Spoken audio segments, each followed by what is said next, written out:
শেষ করে দিব। এখানে এই সেন্টারে এহিয়া বাইয়ের গাড়ি, এটা সত্তরের মাটি এহিয়া বাইয়ের গাড়ি, এখানে নৌকা মার্কার কোনো ফুট নাই। বিদায় হেরা 15-20 জন 50 জন গুন্ডা পান্ডা নিয়ে এই সেন্টারটা পুরো দখল করে রাখছে। দখল করে এই জোর ফুলপুকে করে এখানে এই কাজটা তারা চালাইতেছে। শুধু আমাদের সামনে, চোখের সামনে কথা বলার মতো সাহস নাই। কথা বলার মতো সাহস করলে চত্তাপ্পর মাইরা দেয়। এরা ওই যে আওয়ামী লীগের যে আপনার ইয়ে আছে, শফিকুর রহমান সমর্থকের যারা আছে, এরা এক রুমে যারা বাইরের থেকে লোক চলে যায় আমাদের কাছে, বাইরে থেকে লোক চলে যায় আমাদেরকে কলার ধরে হাত ধরে টাইনটা ট্রান্সফার করে। আমি ফতেহপুর দেওঘর ইউনিয়ন 9 নং ওয়ার্ডের ফতেহপুর সরকারি প্রাথমিক বিদ্যালয়। আমি ওটাতে যাচ্ছিলাম, আমি ওটার কথাই বলতেছি। শুনতে পারতেছি যে বৃহত্তর সব দিকে এইরকম অবস্থা শুরু। দরবদা সেন্টারের একই অবস্থা, তাদেরকেও বের করে দিয়েছে।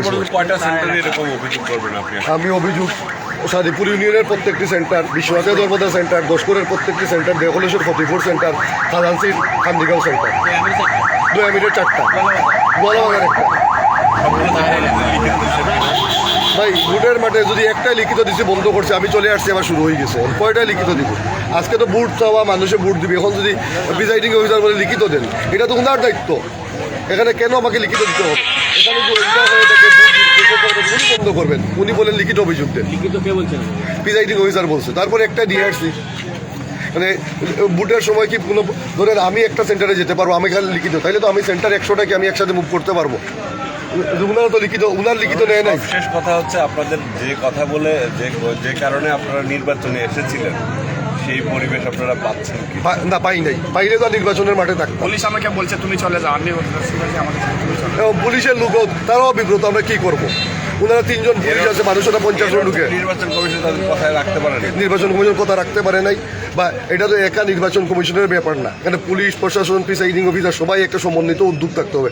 নির্বাচন কমিশনার বললেন ভোট ফেয়ার হবে, কিন্তু কেউ জোরপূর্বক দিচ্ছে, এটা দেখার দায়িত্ব কার? পুলিশের। পুলিশ ওনারা 3 জন, ওরা বলতেছে ওরা 50 জন ঢুকে, আমরা কেমনে কি করবো? আপনার সকল কেন্দ্রে কি আপনার এজেন্ট আছে? সকল কেন্দ্রে এজেন্ট আছে থেকে আপনার একদম অভিযোগ আসছে না? যেগুলো আসতেছে, যেগুলো বললাম তো, মহিলা এজেন্ট এখানে আছে, ওনাদের বক্তব্য নিতে পারে, ওনাদেরকেও টেনে আসতে বের করে দিচ্ছে। মহিলাদের হাত থেকে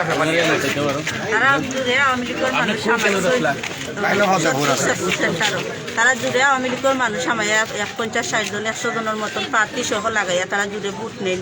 একজনের 10টা-15টা টেবুল করেন, কাষ্ট করেন।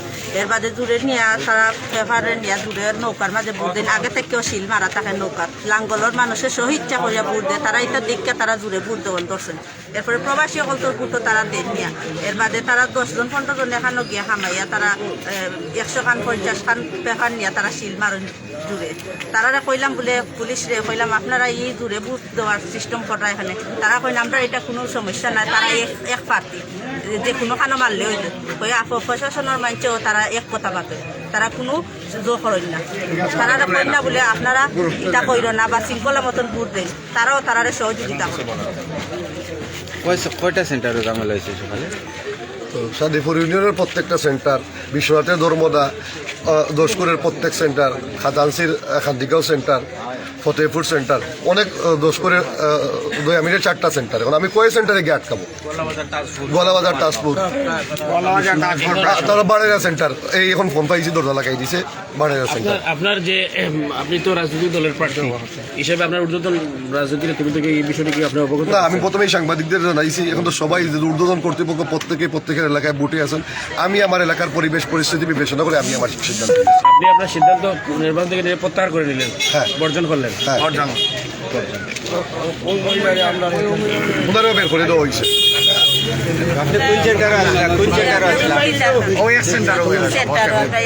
আমরা ভোট দিতাম গেছি, তারা আমাদের ভোট দেওয়ার বিষয় না, তারা দূরে লোক আছে। আপনার নাম কি?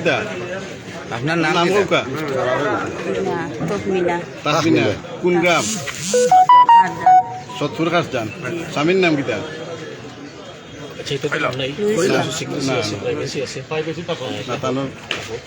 আপনার ভোট আর দিতে পারছেন না?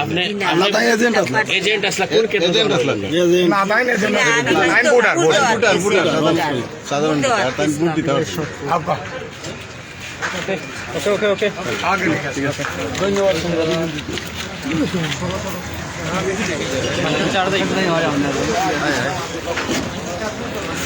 সম্মানিত ভিউয়ার্স, আপনারা দেখলেন সিলেট 2 আসনের জাতীয় পার্টি মনোনীত সংসদ সদস্য পদপ্রার্থী ইয়াহিয়া চৌধুরী ইয়াহিয়া। তিনি কিছুক্ষণ আগে নির্বাচন বর্জন করলেন এবং সাংবাদিকদেরকে তিনি প্রেস ব্রিফিংয়ের মাধ্যমে তিনি নির্বাচন বর্জন করার কথাগুলো বলেছেন। আপনারা যারা এই ভিডিওটি দেশ এবং বিদেশ থেকে দেখছেন, আমি অন্যদেরকে দেখার সুযোগ করে দেওয়ার জন্য অনুরোধ করব।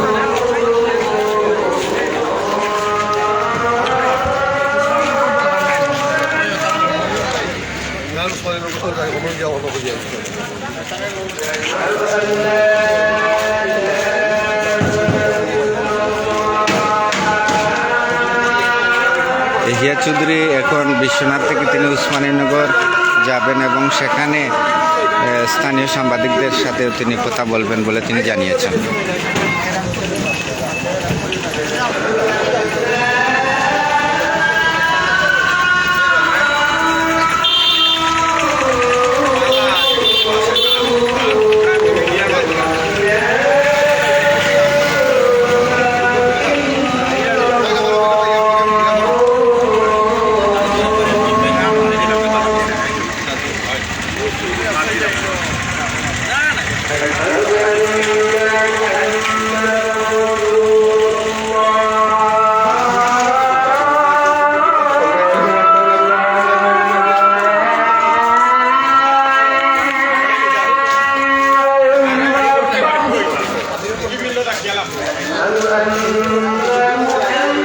Allah